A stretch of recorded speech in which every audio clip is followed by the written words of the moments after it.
they started radiology school and they are unfortunately not sure if they want to continue or go. But this is the beautiful thing of what I would say. I would say you're doing the right thing by going to school for radiologic technology. Definitely the right path. These are the reasons why. Because going to school for the foundation, which is radiologic technology, is going to allow you to be able to then go into over 11 modalities. You have options now. So if you don't want to do radiologic technology diagnostic x-ray, that's fine. What you can do though is you can actually now go into any other modality because you chose the original modality as radiology technology.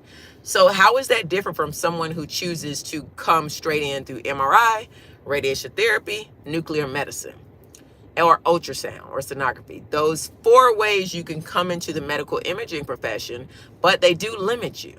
And that is something that I think some people don't understand is you'd have to go back to school for radiology technology if you want to be a radiologist assistant. You'd have to go back to school now for radiology. Whereas if you start in radiology, you say, hey, I don't want to do diagnostic. That's what I said. I didn't want to do diagnostic. I wanted to learn something else. So never feel like, I'm not sure if going to radiology school is the right thing because I don't want to do diagnostic radiology. That's totally fine. Because you have the degree in radiologic technology, guess what? Now you can go ahead and go to school for ultrasound. You can go to school for nuclear medicine. You can go to school for radiation therapy, interventional radiology, mammographies, radiologist assistant, radiation therapist. The list goes on and on. Anything that falls under the umbrella of, you can go to school to be a dosimetrist now. Whereas if you didn't, thank you. I'm glad you popped back in. I'm answering your question here. So if you don't go to school for those things, you only take the pathway of radiation therapy, you can become a radiation therapist and go to medical dosimetry. You can do that. You have to be a radiation therapist, as far as I know, before you can be a medical dosimetrist. That's a really good field too. But you can't be a nuclear medicine technologist and have the ability to go back and just, I want to do CT, I want to go back and do radiology.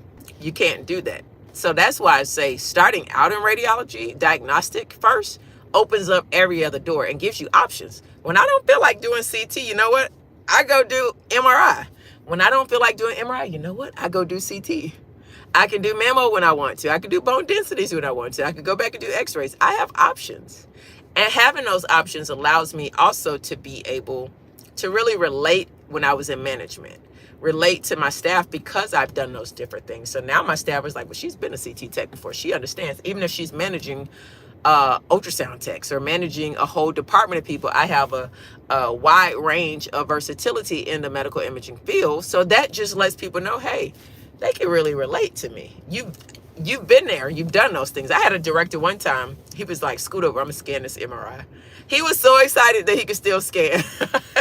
You know, it was fun to watch him. And I honestly had a lot more respect for him when he still could scan. He was like, oh no, I was a good tech when I was scanning. He was like, and I won't lose these skills.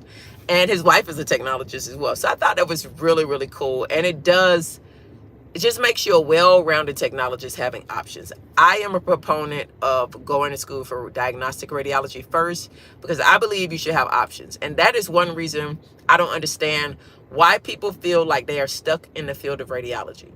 There's no reason you should still be in the same company if you feel like you've been in this company for 30 years and you feel stuck. Leave. You have a skill that allows you to be able to work wherever you want. You can go to any other modality for like a 6-month training, a year training. Yeah, you're a CT assistant and helped with position and helped set up contrast. You fell in love with the cross-sectional views.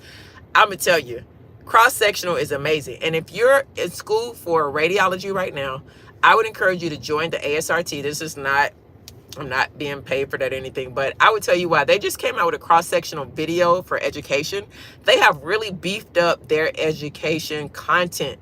And I'm glad because as I was saying before, people are out here hustling in the field with these CE credit things and education things, they're not good quality for the money that they're charging. And people are making a lot of money from people that's, oh, buy from my friend. He has 50 CE credits for $50. That's $1 credit. You could do the same thing for the ASRT.